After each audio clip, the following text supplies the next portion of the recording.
Hello everyone, my name is Sarvesh and watching my YouTube channel. आज भी मैं एक स्क्रिप्ट लेकर आया हूं जिसमें कि वोकैबलरीज रहेंगी और आपको मैं समझाऊंगा इनको यूज़ कैसे करना है। और अगेन, अगर आप लोगों को कोई भी बेसिक, एडवांस, इंटरमीडिएट कोई भी लेवल पर क्लास ज्वाइन करनी है तो आप ऊपर नंबर दिया हुआ है, उस पर आप मुझे व्हाट्सएप कर सकते हो। क्योंकि यहाँ पर मैं 10-12 सेंटेंस ही लेकर आ सकता हूँ। I can not make this video that long the way it should actually be, लेकिन मैं वो नहीं कर सकता। लेकिन स्क्रिप्ट के अंदर बहुत लंबे लंबे स्क्रिप्ट्स रहते हैं, Hindi to English, English to Hindi, and that's the only way possible अभी तक जो मुझे मिला है। Using those ways I can make you practice and I can make you memorize all these pointers and vocabulary. So I think that's one of the most effective methods so far I have found, and I can see the results as well in my classes when students speak and they use all these kind of vocabulary. So I really feel very happy and I feel कि these methods are actually effective.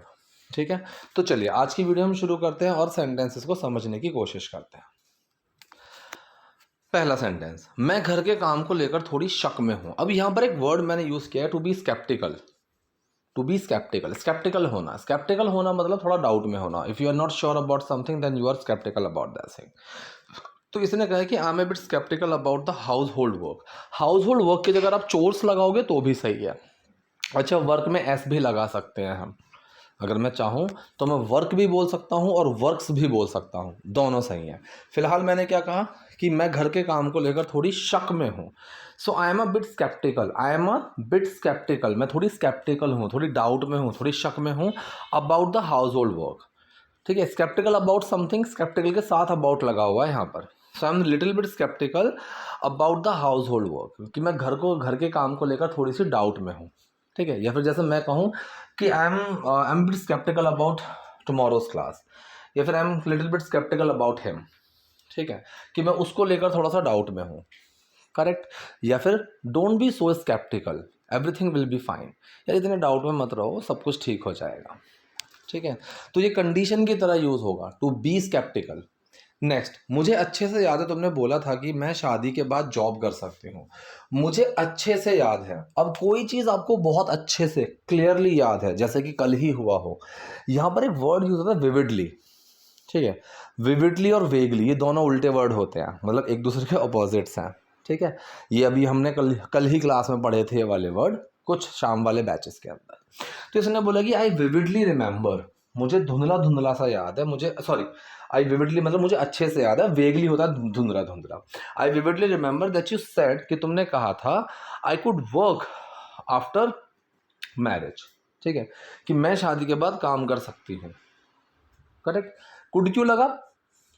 Indirect sentence हो गया ये direct sentence नहीं है। अगर ये direct होता तो फिर यू कैन वर्क होता, कि I vividly remember that you said you can work after marriage. लेकिन ये सेंटेंस क्या है? इनडायरेक्ट है। इनडायरेक्ट में क्या होता है? पास्ट फॉर्म में घुस जाते हैं, तो यहाँ पर कुड बन गया। ठीक है, स्पीकिंग ऑफ दिस, इस चीज़ से याद है, देखो मैं क्लास के बीच में बात करता रहूँगा ऐसे ही, तो जिन लोगों को कमेंट करना है कि सर आप ये बोलते हो वो बोलते हो, so please don't do this, या फिर ये नेगेटिविटी मत फैलाओ। If you really don't like it, you have lots of ways to do. लेकिन हाँ, स्पीकिंग ऑफ दिस मुझे याद आया कि भाई डायरेक्ट इनडायरेक्ट सीखने की ज़रूरत नहीं है, ये करने की ज़रूरत नहीं है, वो करने की ज़रूरत नहीं है। Please don't fall for these kind of teachers. ये टीचर्स तो हैं ही नहीं सीख पाओगे इंग्लिश। अगर एक्चुअल में इंग्लिश सीखनी है, ये सारे बेसिक कॉन्सेप्ट्स क्लियर करने ही पड़ेंगे, because you don't have that environment where you can learn English even without learning all these topics. नहीं सीख पाओगे, घूमते रह जाओगे। You will just keep moving around here and there and you will end up not knowing anything.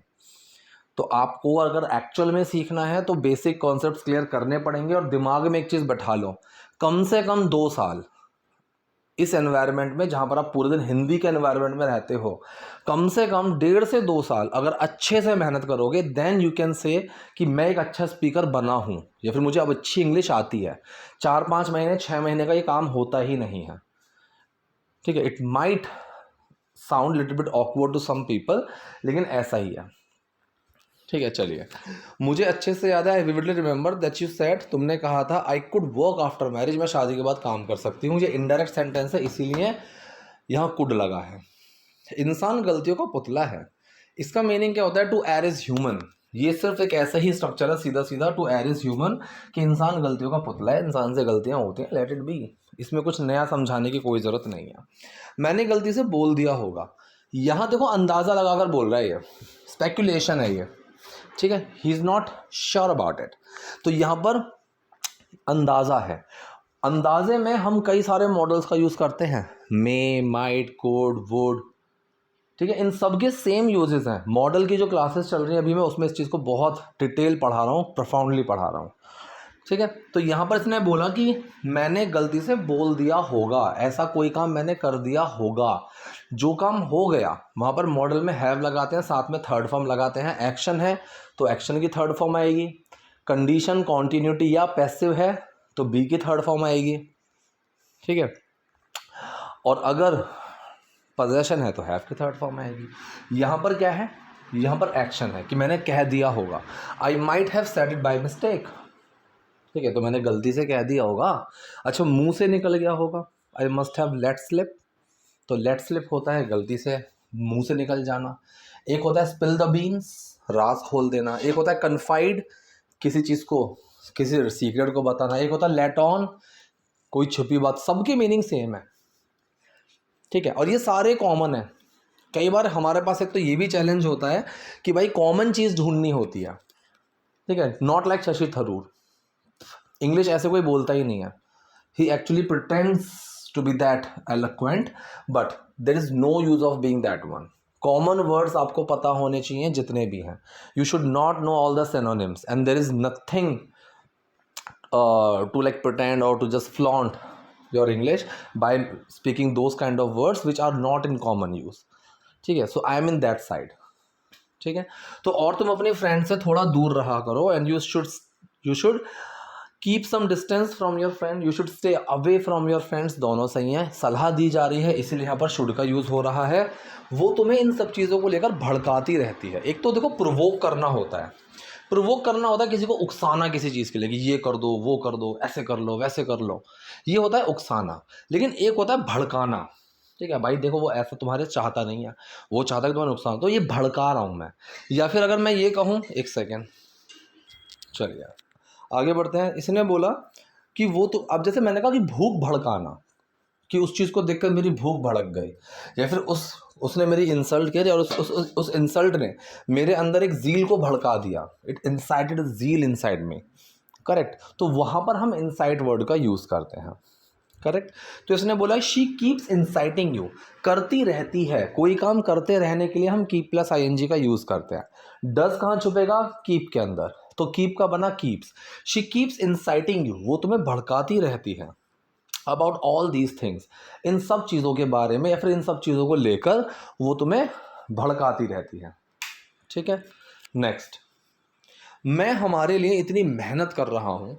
अब यहाँ पर एक तो आप ये भी बोल सकते हो कि I have been working really hard for both of us, ठीक है। एक इंग्लिश में टर्म होती है to burn the midnight oil, ठीक है, ये चीज़ मैं आपको आज सिखाने के लिए लेकर आया हूँ। So to burn the midnight oil के दो मतलब निकलते हैं, एक देर रात तक काम करना, लेट तक काम करना, और दूसरा बहुत काम करना, बहुत मेहनत करना। तो यहाँ पर हम उसी सेंस में लगाएंगे कि मैं हमारे लिए इतनी मेहनत कर रहा हूँ, I M burning the midnight oil for अस। अगर मैं यहाँ आई एम की जगह आई हैव बीन लगा दूँ तो भी सेंटेंस वही रहेगा, सेम मीनिंग लेकर चलेगा कि I have been burning the midnight oil for us, sorry. और आराम से मैं हमारा खर्चा उठा पा रहा हूँ। अब यहाँ पर एक और टर्म सीखने को मिलेगी, टू मेक एंड्स मीट। इसमें द लगाने की ज़रूरत नहीं है, मेक द एंड्स मीट। इसमें कोई प्रोनाउन लगाने की ज़रूरत नहीं है, मेक और एंड्स मीट, मेक माई एंड्स मीट, कुछ लगाने की ज़रूरत नहीं है। वो आपको बात के कॉन्टेक्स्ट में भी आराम से समझ में आ जाएगा। So you don't have to make this sentences like this. तो सेंटेंस बना और मैं आराम से हमारा खर्चा उठा पा रहा हूँ, and I am able to make ends meet comfortably, ठीक है। तो टू मेक एंड्स मीट का मतलब क्या होता है, इसका मतलब होता है खर्चे उठाना, खर्चे संभाल पाना, मैनेज करना, गुजारा कर पाना। इन सारे स्ट्रक्चर्स को यूज़ करके आपको कमेंट सेक्शन में सेंटेंसेस बनाने हैं। मैं बिना मतलब नहीं पढ़ाए जा रहा हूँ ये सारी चीज़ें, ठीक है। तो इसने क्या बोला, and I am able to make ends meet comfortably, और मैं आराम से हमारा खर्चा उठा पा रहा हूँ। लेकिन मेरा क्या, मैं घर के काम में लगी रहती हूँ, ठीक है। मेरा क्या, व्हाट अबाउट मी, राइट। मैं घर के काम में लगी रहती हूँ, I am always stuck, I keep busy, ठीक है। आई एम ऑलवेज बिजी, आप कुछ भी लगाओ, सारे पॉइंटर्स सही हैं। आई एम ऑलवेज स्टक, मैं हमेशा फंसी रहती हूँ। I am always swamped, busy, occupied, सारे सही हैं। सो इसने बोला कि I am always stuck in household chores, correct. एक मिनट रुको, ठीक है। तो सेंटेंस क्या बना, लेकिन मेरा क्या, मैं घर के काम में लगी रहती हूँ, but what about me, I am always stuck in household chores. यहाँ पर एक चीज़ गलत है, यहाँ पर इन नहीं आएगा, यहाँ पर विद आएगा। Busy with, swamped with, stuck with. अगर सिर्फ काम है तो हम वहाँ पर विद का यूज़ करते हैं। ये चीज़ मैंने प्रेपोजिशन में पढ़ाया हुआ है। Actually this is a very common problem कि हमें जैसे angry, think, busy, believe, trust, इतने सारे एक्शंस हैं, इनके साथ कई सारी प्रेपोजिशंस लगती हैं, जैसे think of, think from, think about, think over, right. इन सब के मीनिंग डिफरेंट है। तो ये चीज़ मैं अभी एक सीरीज़ शुरू की हुई है मैंने, सैटरडे संडे को हम इन सारे पॉइंटर्स पर काम कर रहे हैं। तो फिलहाल बट व्हाट अबाउट मी, लेकिन मेरा क्या, I am always stuck with household chores, with आएगा ना कि इन, ठीक है। मेरी सारी पढ़ाई लिखाई बेकार जा रही है, ठीक है। All my education is going to waste, ठीक है, is going in to vain. आप ये भी बोल सकते हो बर्बाद जाना, to go in to vain. It's going ineffectual, अप्रभावी, बिना किसी असर के, तो आप उस सेंस में भी इसको बोल सकते हो। तो एक सेंटेंस को बोलने के कई सारे तरीके हैं। सो ऑल माई एजुकेशन, ठीक है, इज़ गोइंग टू वेस्ट, ठीक। हाँ जी।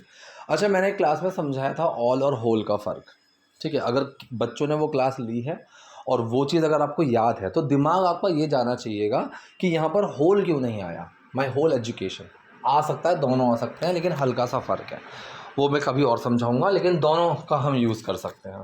तो इसने बोला कि all my education is going to waste.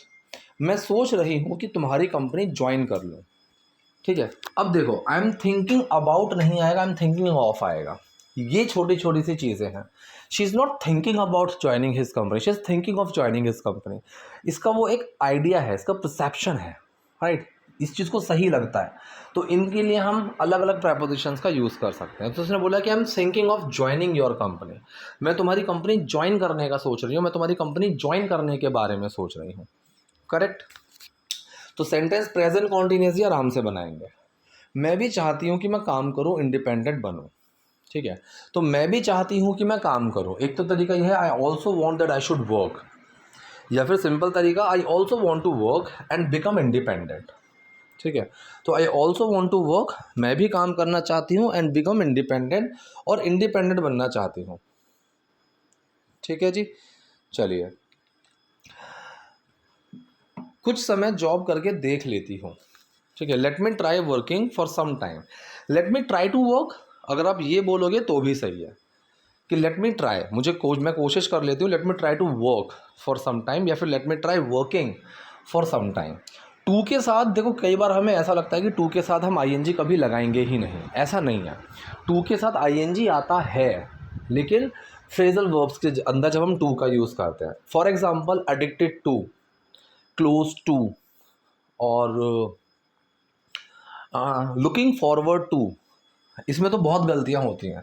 जैसे कि सेंटेंस ऐसे लिखे होते हैं कि we look forward to work with you, ये सेंटेंस गलत है। We look forward to working with you, फिर we are looking forward to working with you, तो वहाँ पर हमें आईएनजी लगाना होता है।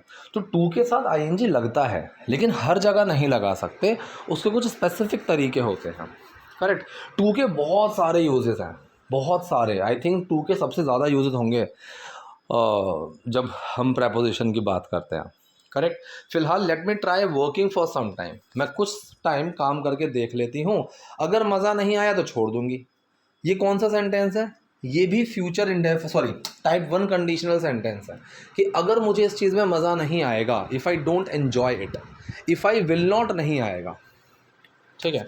ऐसे मत बोलना कि if I will not enjoy it, नहीं, सेंटेंस बनेगा if I don't enjoy it, I will quit, मैं छोड़ दूंगी, ठीक है। तो यहाँ पर पहला क्लॉज प्रेजेंट में बनता है, दूसरा क्लॉज नॉर्मल आप फ्यूचर में बना सकते हो। सो आई होप वीडियो आपके लिए यूजफुल रही होगी। कोई डाउट, कोई क्वेरी हो, so please let me in the comment section. Video पसंद है लाइक कीजिए, नए हैं लाइक सब्सक्राइब दोनों कीजिए।